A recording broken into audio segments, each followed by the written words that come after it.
Fala pessoal, a paz, tudo bem? Deus abençoe, vamos iniciar nossa live hoje. Livezinha curta, rápida, dia cansativo, dia difícil, mas vamos vencendo com a graça de Deus. Nos ajude aí divulgando, chamando o pessoal para participar conosco. Uma live bem rápida aí. Tá chegando gente aí. Manuel Silva, eu não consigo ver aqui a foto. Tudo bem, Manuel? Fala, Denis, pastor Denis, como é que tá, meu amado? Como é que estão as coisas aí em São Paulo, Denis? Como é que estão as coisas na Zona Leste aí? Na região onde você mora, dá notícia pra gente. Paz do Senhor, Alessandra, tudo bem? Uma Silvana, paz do Senhor. Bia, minha filha. Beijo, princesa. Deus abençoe.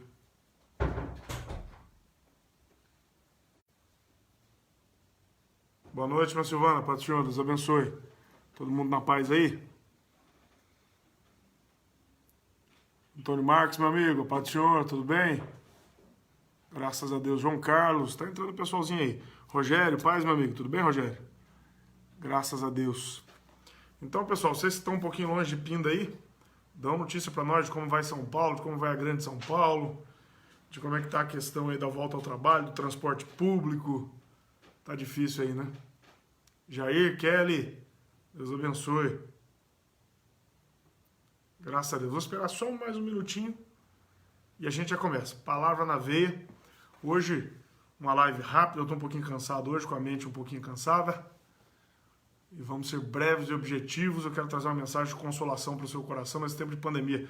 Basta de má notícia o que nós assistimos na televisão, na misericórdia. Quanto de má notícia eu tenho. Pastor Salatiel, meu amigo, paz do Senhor, tudo bem? E aí, já começou a cultuar, companheiro? Aqui nós... Contar uma bênção aqui, né? Ontem... ainda tá fechado o comércio aí, Denis. Misericórdia. Como é que o povo trabalha, rapaz? Como é que o povo vive? Misericórdia, só Jesus. Ontem nós fizemos o nosso primeiro culto presencial. Graças a Deus. O primeiro culto que nós fizemos foi um culto muito alegre. Eu, especialmente, fiquei muito feliz. A gente fazendo as lives, obviamente, nós temos consolo. Nós temos comunhão, Fabiane. Paz do Senhor, tudo bem? Nós temos consolo, nós temos comunhão. Lúcia, Deus abençoe. Nós temos, pelo menos um consolo. Mas, obviamente, não é o que nós queremos, não é o ideal. O que nós queremos mesmo é poder cultuar juntos. Mas, Silvana, paz do Senhor, tudo bem? E aqui a prefeitura estabeleceu um protocolo rígido para a realização dos cultos. Nós temos seguido. O nosso tempo, segundo as regras da prefeitura, 30% da nossa capacidade seriam 67 pessoas. Mas, por enquanto, nós temos adotado 30 e poucas pessoas. Tá bom? Pastor Salatiel, meu amigo, pode contar comigo. Deus abençoe. Se quiser perguntar aí na live, fazer a pergunta, já pode. Se for de interesse público, eu já explico para todo mundo. Pastor Manizafan, chegou do culto agora? Que bênção, hein? Que vitória. Que alegria poder cultuar, né?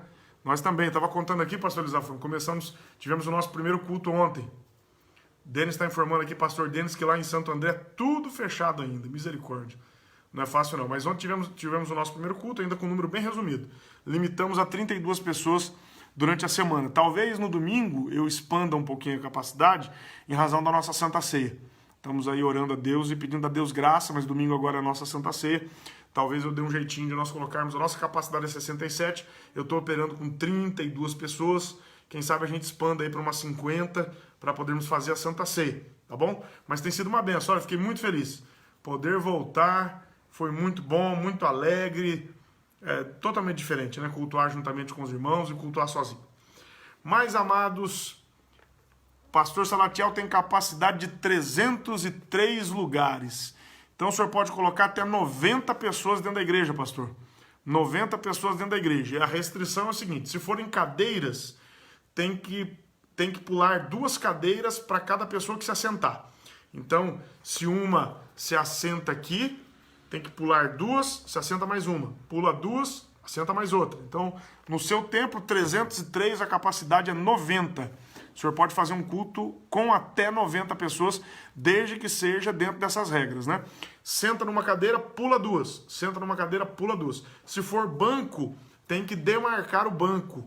Né? Aqui também, pastor Elisafan, 30% também. Aqui em Pindamonhangaba também os 30%. Só que aqui tem uma regra, foi especificado que você não pode ocupar um assento ao lado do outro, obviamente, até porque não haveria distanciamento, mas além de pular um, você tem que pular dois. Então nós temos que pular 2 assentos, no caso o meu é cadeira, mas minhas cadeiras são fixas. Então eu não consigo fazer um arranjo tão móvel assim. Quem tem cadeiras fixas, cadeiras, né, soltas, fica mais fácil de trabalhar esse arranjo. Mas quem tem banco tem que espaçar o espaço de 2 pessoas. Então tem que sentar uma pessoa no banco, como se 2 pessoas estivessem sentadas, outra, 2, outra, e aí tem que fazer marcação no banco, tá bom? Com fita adesiva, lá na nossa igreja eu marquei os assentos que podem ser ocupados com um durex amarelo, coisa bem simples, bem precária, não fiz investimento nessa área não. Então a gente colocou um durex amarelo, mais ou menos dessa largura, esticamos ele na cadeira, então as cadeiras que estão marcadas em amarelo, elas podem ser ocupadas, os irmãos podem se assentar. E as cadeiras que não tem marcação nenhuma, significa que não podem. Outro detalhe, tem que intercalar as fileiras, tá? Na fileira que tiver ocupação, a de trás não pode ter. Aí ocupa outra, né? Então, aí, pastor Elisafan, acho que foi mais fácil obedecer o de vocês, porque dependendo do arranjo das cadeiras, a gente consegue pular uma só e deixar 1,5 metro de distância. Mas para nós aqui ficou estabelecido, tem que deixar. Mateus, meu amigo, Deus abençoe, um beijão para Kathleen, para o Christian. Sabe, Mateus, que a gente ama muito você e a Kathleen, viu? Vocês são uma família abençoada. Beijão para o Christian, Deus abençoe vocês. E então tem que dar o espaço de uma fileira. Então ocupa uma fileira, espaça a outra. O que eu fiz lá na nossa igreja? Eu coloquei um cordão de isolamento nas fileiras que não devem ser ocupadas. Então vai ficar o cordão de isolamento lá nas fileiras, e essas fileiras, nem que a pessoa queira, vai poder ocupar, porque nós fizemos um cordão de isolamento para evitar que a pessoa desavisada se assente num lugar em que não pode. E o diaconato também tem nos ajudado muito e tem feito esse controle para nós, tá bom? Basicamente é isso. E aí tem uma série de regras. Você tem que entrar lá no site da prefeitura e fazer o cadastro para a sua igreja poder cultuar. Além disso, tem que pegar um termo de responsabilidade assinado pelo pastor dirigente ou pelo pastor presidente e afixar na entrada. Cartazes com a capacidade máxima do templo, em tempos de quarentena. Cartazes avisando das regras de prevenção, de distanciamento social. Dentro, cartazes também. Nos locais onde tem álcool gel, também tem que colocar cartazes. A Silsa fez um vídeo ontem, você colocou na minha rede social, Silsa? A Silsa colocou na minha página o vídeo que ela fez, a pastora Tina, ela é técnica em segurança do trabalho, e cada um no seu quadrado, né? Eu sou advogado, mas essa questão de orientação, de espaço, os técnicos em segurança do trabalho são mais prudentes que nós e mais capacitados. Então eu pedi à pastora Tina que ela fizesse para mim. Então ela já rodou para mim os cartazes já ficaram todos bonitinhos, coisa muito bonita. Entra aí na minha página que você vai ver o vídeo que a pastora Silsa fez. E então nós ficamos bem organizados. Pastor Salatiel, eu mando para o senhor, terminando aqui, eu mando para o senhor. Tem que preencher um cadastro lá no site da prefeitura. Entra, faz o cadastro da igreja, tudo online. E aí sobe com informações, tem que subir o seu RG e o seu CPF como representante da igreja, tem que fazer o upload do estatuto da igreja e tem que fazer o upload de mais um documento, do cartão CNPJ da igreja. Então 3 documentos que tem que mandar lá no sistema informatizado da prefeitura, tá bom? É o cartão CNPJ da igreja emitido pela Receita Federal, o estatuto da igreja, ou o contrato social, como eles denominam lá, na verdade o contrato social que eles falam, é porque como se refere à empresa é contrato social, igreja é estatuto, mas é a mesma coisa, são sinônimos. E terceiro, os documentos do responsável. Então sobe esses documentos lá no site da prefeitura, assina o termo de responsabilidade digitalmente, quando você faz o cadastro. Para fazer o cadastro basta um e-mail e uma senha, faz na hora. E depois você imprime esse termo de responsabilidade, ele tem que ficar fixado na entrada da igreja, porque se o fiscal entrar, ele já vai processar o pastor criminalmente, para facilitar o trabalho do fiscal da prefeitura, para ele saber quem ele vai processar criminalmente em caso de desobediência, né? Para saber para cima de quem ele vai. Então tem que ter o CNPJ da igreja, tudo isso bem esquematizado para facilitar eles punirem a igreja. A ideia é essa, tá bom? Para que a fiscalização chegue lá e saiba para cima de quem vai, tá bom? Então, aí no caso, como é congregação, eu entendo que o senhor tem que assinar o termo, né? Porque o senhor é que está presente lá. O senhor é que é o dirigente. Então, eu acho que esse termo de responsabilidade, cada congregação, no caso da Assembleia de Deus, que nós temos várias congregações, cada dirigente vai assinar o termo de responsabilidade. Porque aquela filial, as congregações, amados, são consideradas filiais. Cada filial tem um gerente, que seria o pastor dirigente, pastor local.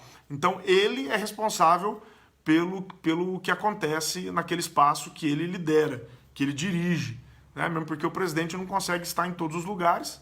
Obviamente, do ponto de vista civil e administrativo, sempre quem responde é o presidente. Se a congregação tomar uma multa aqui, vai para o CNPJ da sede. Qualquer CNPJ, seja ele o oficial ou seja as filiais, eles estão interligados. Então, tomando uma multa aqui, vai comunicar em todos os CNPJs. Entretanto, para a responsabilização criminal, é do pastor local, é de quem está organizando o culto, tá bom? Mas vamos lá, pessoal, vamos falar de coisa boa? Eu não aguento mais notícia ruim. A única notícia menos ruim é que o dólar caiu, né?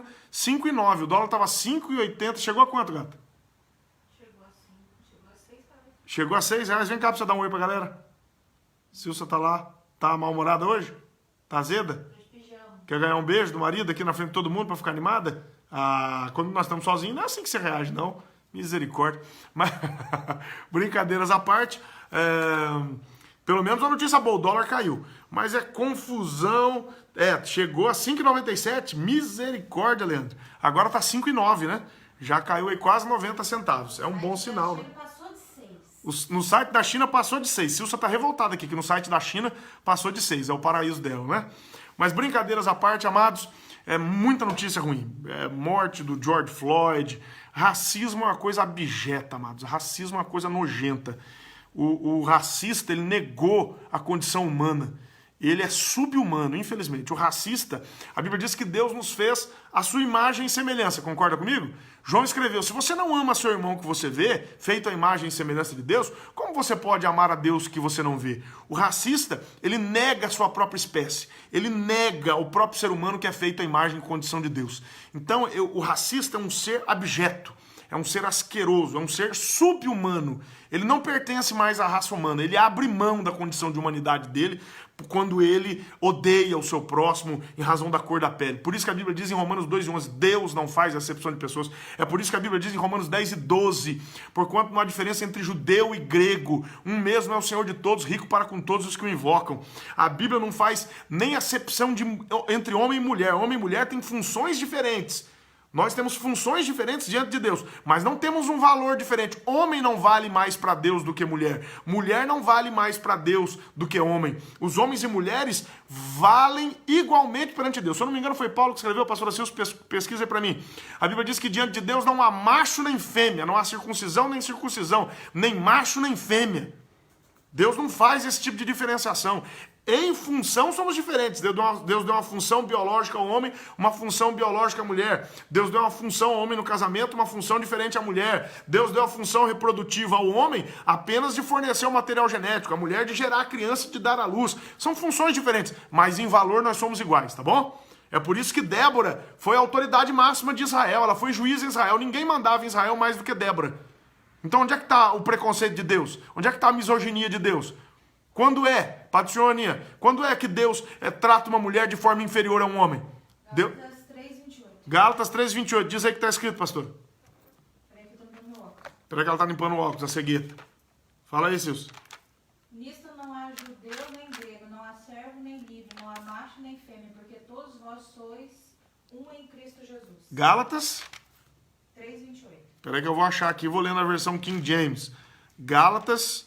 Eu vou fazer Não há judeus nem grego, escravo ou livre. Essa eu tô lendo King James também. Gálatas Homem ou 3:28. mulher, porque todos vós sois em Cristo Jesus. Olha só, Gálatas 3:28.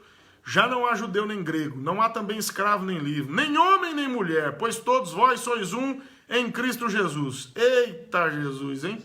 Se sois de Cristo, então sois a semente de Abraão, herdeiro segundo a promessa. Todo homem é semente de Abraão, todo homem é igual diante de Deus. Deus não faz diferenciação. O racista é um ser abjeto. O racista é um ser nojento, asqueroso. Ele negou, ele deixou, ele perdeu a condição de humanidade. E ele perdeu a condição de filho de Deus. O racista, ele perde a condição de filho de Deus. Meu irmão, se você é racista, você nunca foi crente. Você nunca aceitou Jesus como seu salvador. Você precisa ajoelhar, pedir perdão a Deus, aceitar Jesus novamente, porque o racista nunca conheceu Jesus. Ele negou a Deus, ele negou a Jesus, ele negou a ascendência espiritual de Abraão. Então o racista é um traidor. O racista é um vendedor da própria raça. Mas não quero nem falar sobre isso, senão eu vou ficar com raiva. Misericórdia, que racista me tira do sério. Mas vamos lá. Vou deixar uma rápida palavra aqui. Pastor Salatiel, espero que eu tenha contribuído de alguma forma. Depois me chama. Vou terminar a live hoje rapidinho. Aí depois, se o senhor quiser me chamar, a gente troca uma ideia. Tá bom? Palavra de Deus em Marcos, capítulo 4, verso 35. E naquele dia, sendo já tarde, disse-lhes: passemos para o outro lado. E despedindo a multidão, levaram-no consigo, assim como estava no barco. E havia também com ele outros pequenos barcos. E se levantou grande tempestade de vento, e as ondas batiam no barco, de modo que já se enchia. E ele estava na parte de trás do barco, dormindo sobre uma almofada. E eles o acordaram, dizendo-lhe: mestre, não te preocupa que pereçamos? E ele, levantando-se, repreendeu o vento e disse ao mar: paz, aquieta-te. E o vento cessou, e houve grande calmaria. E ele disse-lhes: por que sois temerosos? Ainda não tendes fé? E eles temeram muito e diziam uns aos outros: que espécie de homem é este, que até o vento e o mar lhe obedecem? Aleluia! Que palavra maravilhosa é a palavra de Deus. Amados, esse dia foi um dia muito legal. Jesus queria falar e Jesus era um homem muito criativo. Jesus era muito prático. Jesus era muito democrático. Jesus queria falar e ele não queria que ninguém ficasse de fora da fala dele. O que Jesus fez? Diz aqui no capítulo 4, do verso 1 em diante, que ele começou a ensinar à beira do mar. Jesus sabia o que era bom, hein, pastora Silvia? Ensinava na beira do mar. Não tinha esse negócio de ficar preso dentro da igreja, não, né? Não sei se Jesus era meio caiçara, foi criado em Nazaré, mas gostava de mar. Ele ensinou, Silvio disse que ia ser igual a Jesus, também tem um chamado. E ele ensinou à beira do mar. E havendo-se ajuntado a ele uma grande multidão, de modo que ele entrou num barco sobre o mar e assentou-se. E toda a multidão estava em terra junto ao mar. Então Jesus, como ele queria atender a todos, o que ele fez? Ele entrou dentro do barquinho, ficou pregando ali, sentindo a brisa. Obviamente o vento, ele sopra do mar para a terra. Quando o vento soprava, levava a voz de Jesus, era uma acústica favorecida, ele podia falar mais baixo, e Jesus era muito sábio, muito inteligente, e ele alcançava aquela multidão toda que estava na beira da praia. E Jesus alargou a fala, pregou, falou: irmãos, olha, eu sou sincero para vocês, eu amo a palavra de Deus. Eu, quando começo a pregar, eu não vejo o tempo passar. Eu, quando começo a falar das verdades eternas, eu não vejo o tempo passar. O tempo para mim fica relativo. Eu não percebo o tempo se passando quando eu estou ou ouvindo a palavra, ou pregando a palavra, ou debatendo a palavra, né? Ou dividindo a palavra, como eu estou dividindo aqui dentro da minha casa com vocês. Eu não vejo o tempo passar. Você já imaginou Jesus pregando? Você acha que alguém percebia o tempo passar, amados? Jesus falando, Jesus deveria ser um orador maravilhoso.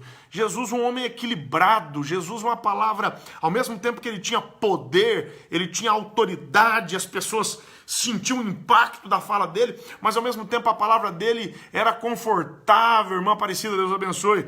A palavra dele reconfortava. Ele mesmo, ele deixou bem claro em Mateus capítulo 11, do verso 28 ao 30, vinde a mim todos que estáis cansados e oprimidos, e eu vos aliviarei. Aprendei de mim que sou manso e humilde de coração, e encontrareis descanso para a vossa alma, porque o meu jugo é suave, meu fardo é leve.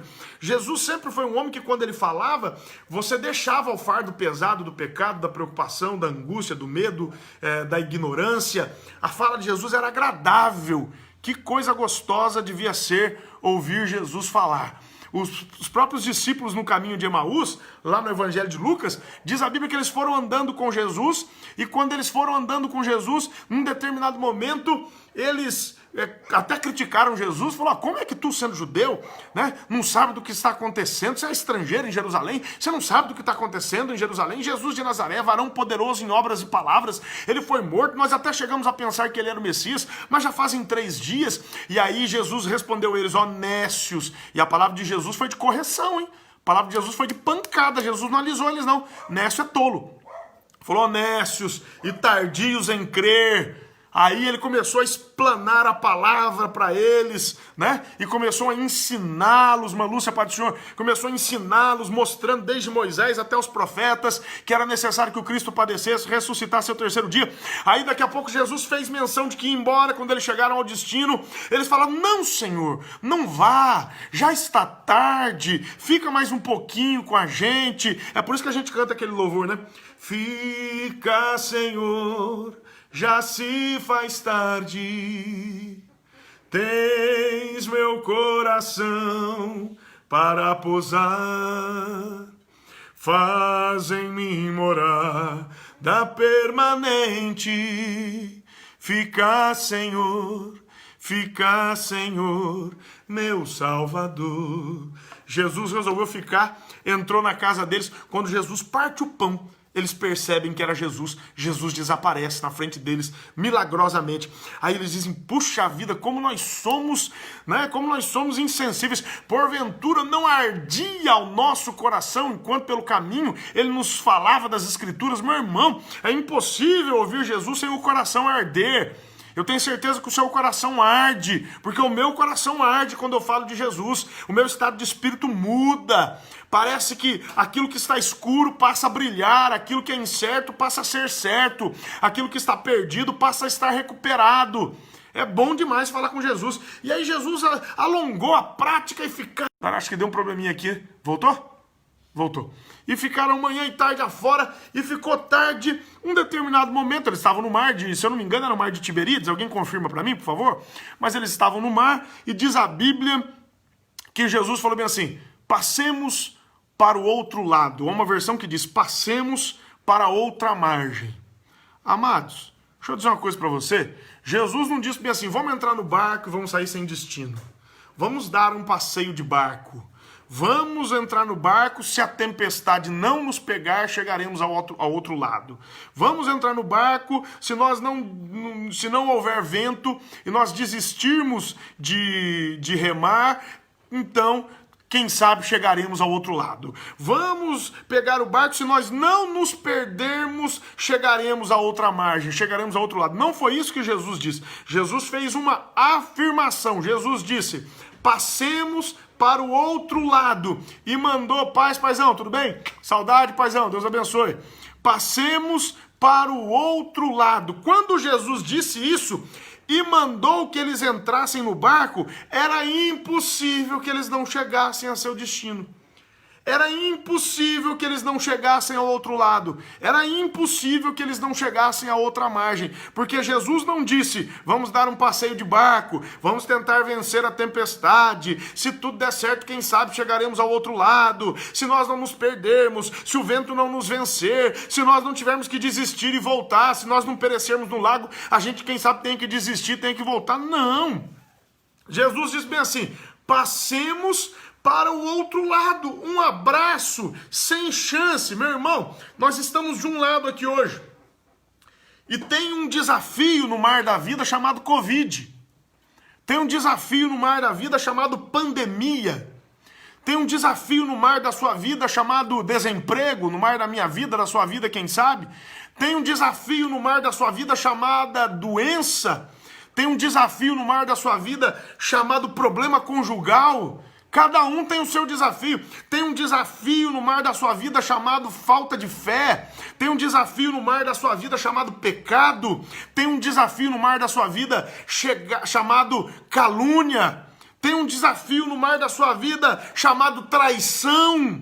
Tem um desafio no mar da sua vida chamado serviço, que às vezes o serviço cristão é extenuante, é cansativo, é pesado. Mas Jesus, quando colocou você nesse barco, meu irmão, ele disse bem assim: passemos para o outro lado, ponto, acabou. A possibilidade de você não passar para o outro lado é zero, é nula. Tem o mar do Covid na nossa frente, nós vamos atravessar o mar do Covid, as ondas se levantarão, o mar vai se agitar, o vento vai soprar, nós sentiremos medo porque somos humanos, não somos super-homens, nós vamos ter dificuldade. Mas sabe por que os discípulos se apavoraram? Eles começaram a gritar: Senhor, o Senhor não se preocupa, o Senhor não se importa se nós morrermos aqui nesse mar. Jesus levanta e diz bem assim, aqui na versão King James, ele diz: paz. aquieta-te. Ele diz, mar, cala-te, vento, aquieta-te. E com uma simples palavra,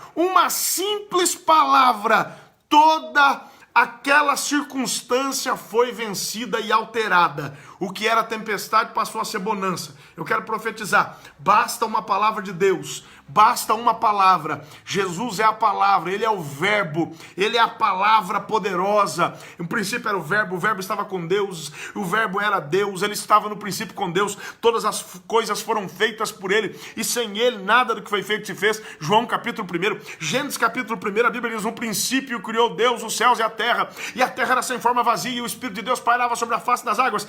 E disse Deus, haja luz, e houve luz. Disse Deus, haja separação entre as águas de baixo e as águas de cima, e houve separação. Disse Deus, produz a terra frutos, e produziu. Disse Deus, disse Deus. Basta uma palavra. O mesmo Deus que com uma palavra criou todas as coisas, o mesmo Deus que com uma palavra fez as estrelas, fez o mundo e moldou a terra, basta uma palavra dele e a tempestade cessa. Basta uma palavra dele e a sua enfermidade sai. Basta uma palavra dele e a incredulidade é vencida. Basta uma palavra dele e o pecado é perdoado. Basta uma palavra dele. Ele disse para aquela mulher, mulher, onde estão os teus acusadores? Ninguém teve coragem de te apedrejar e te matar. Ela falou, não. Jesus disse, nem eu. Vai, não peques mais. Basta uma palavra dele. Não é necessário mais do que uma palavra. Esse Covid já está determinado na minha vida, na tua vida. Nós vamos passar o mar e vamos chegar do outro lado. Do outro lado em que o Covid será uma lembrança, em que se Jesus não voltar, será uma experiência para você contar para os seus filhos, para você contar para os seus netos. Você vai poder dizer para eles, filho, Satanás tentou barrar a igreja no Brasil, mas a igreja no Brasil estava firme, forte, avançando. Nós já éramos 30% de evangélicos no Brasil. Na década de 80 a gente só era 5%. A igreja estava pregando, a igreja estava ganhando almas. Satanás não conseguia parar a igreja, o pecado não parou a igreja, os falsos profetas não pararam a igreja, os mercenários não pararam a igreja, nada parou a igreja. Satanás teve que mandar um vírus, ele teve que parar o mundo para tentar parar a igreja, e mesmo assim ele não conseguiu, porque a igreja ficou parada lá no templo, mas a igreja pregou nas casas, a igreja pregou nas lives, nós ganhamos almas, nós vencemos, e Satanás viu que não conseguiria nada. O Covid passou, nós passamos para o outro lado, e hoje nós podemos testemunhar que só o Senhor é Deus. Nós podemos testemunhar que nós passamos para o outro lado. Passar para o outro lado é superar a crise, passar para o outro lado é vencer a doença, passar para o outro lado é vencer a frieza espiritual, passar para o outro lado é vencer a crise no casamento, passar para o outro lado é vencer a crise ministerial, passar para o outro lado é vencer a crise financeira, passar para o outro lado é vencer os acusadores e os críticos, passar para o outro lado é superar a crise. E se Jesus não voltar, que eu acho que ele volta logo, nós vamos poder dizer para os nossos filhos e para os nossos netos, nós experimentamos e vivenciamos o desespero de Satanás, o desespero dele, e o tiro saiu pela culatra. A igreja saiu fortalecida, a igreja saiu santificada, a igreja saiu cheia de temor, a igreja saiu mais unida, a igreja saiu poderosa, e cumpriu-se a palavra do Senhor Jesus Cristo, que as portas do inferno não prevalecerão contra ela. Oh, aleluia! Irmão, em nome de Jesus, fique em paz. Nós vamos passar para o outro lado. Eu quero te convidar para passar para o outro lado. Vamos passar para o outro lado. Passe para o outro lado também nas páginas da sua história, viu? Nas páginas emocionais da sua vida. Deus está te desafiando. Passa para o outro lado. Esquece a ofensa que te fizeram. Passa para o outro lado. Perdoa os teus acusadores. Passa para o outro lado. Perdoa os teus traidores. Eu não estou dizendo para você conviver com eles. Você não é obrigado a conviver com eles. Se você não quiser, as suas amizades você escolhe, viu? Você não é obrigado a ter amizade com todo mundo. Você é obrigado a perdoar todo mundo e sentir amor universal por todos. Mas amigos nós escolhemos. Tem pessoas que me traíram e obviamente essas pessoas nunca mais farão parte do meu círculo de amizade. Nunca mais gozarão da minha confiança. Né? Errar uma vez faz parte. Agora errar duas não. Né? A cobra te picar uma vez, diz que cachorro picado de cobra tem medo de linguiça, né? Então, na verdade, é um ditado muito lógico. A gente é esfaqueado uma vez, não vai virar as costas novamente. Mas libere o perdão. Trate essa pessoa com respeito, com carinho. Você não é obrigado a comer na casa dela, nem ela na sua. Mas vire a página da sua vida, passe para o outro lado. Esqueça o que aconteceu. Se você não passar para o outro lado, Deus não pode terminar os projetos dele na sua vida. Se você não passar para o outro lado, Deus não pode revelar as coisas tremendas e extraordinárias que ele tem para fazer por você. Se você não passar para o outro lado, sua vida vai ficar travada, parada, destruída. Passe para o outro lado. É o desafio que eu te faço hoje. Quem está afim de passar para o outro lado aí, diga glória a Deus, aleluia. Aleluia. Glória a Deus. Eu estava cansado, mas eu começo a pregar, eu me empolgo. Não tem jeito não. E aí eu acho lindo, né? Que os discípulos, eles ainda não conheciam Jesus tão bem, né? Fazia pouco tempo que eles estavam com Jesus. Eles disseram, quem é este? Que até o vento e o mar lhe obedecem. Ô, meu irmão, meu pai gosta de cantar um louvor, né? Quem é este que tem autoridade para dizer para o mar se acalmar? Não sei se eu vou lembrar a letra. Quem é este que amou a minha vida e que a sua deu para me salvar? Ele é Jesus, igual não há. Domina o vento e o bravo mar. Ele é Jesus, igual não há. Domina o vento e o bravo mar. Oh, coisa boa adorar a Deus, né? É Jesus de Nazaré. Essa eu tirei do fundo do baú. É do seu tempo, pastor Elisafã?